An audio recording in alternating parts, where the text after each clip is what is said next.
South Korea's Prime Minister Han Deok-soo presided over a meeting this morning in response to the crush in Seoul's Itaewon district over the weekend. For more, we have our Min Suk-hyen on the line. Suk-hyen, Prime Minister Han announced plans to provide care for those affected by the tragedy.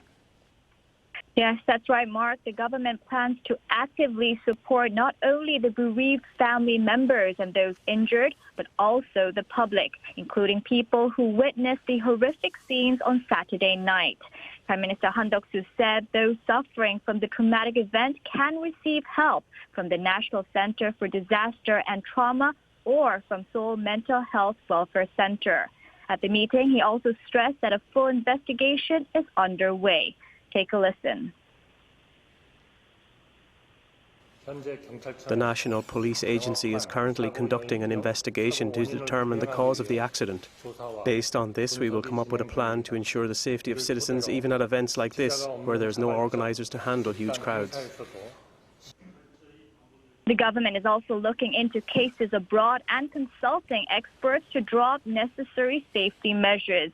And since many of the victims include the young, there are plans to provide safety education, particularly for heavily crowded places.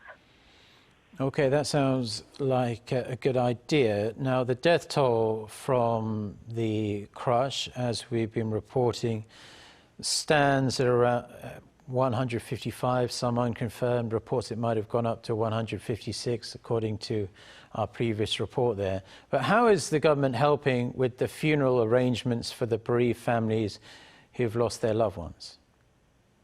Well, the government is swiftly supporting the families of the victims, helping them with funeral preparations, procedures, and expenses. We heard yesterday that it plans to offer up to 15 million won, that's more than 10,000 US dollars, just to cover funeral expenses.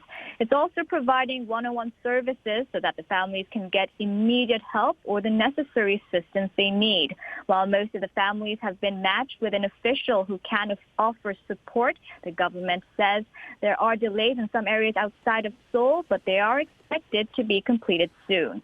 One-on-one services and medical expenses will also be offered for those injured as well. That's all, Mark. Back to you.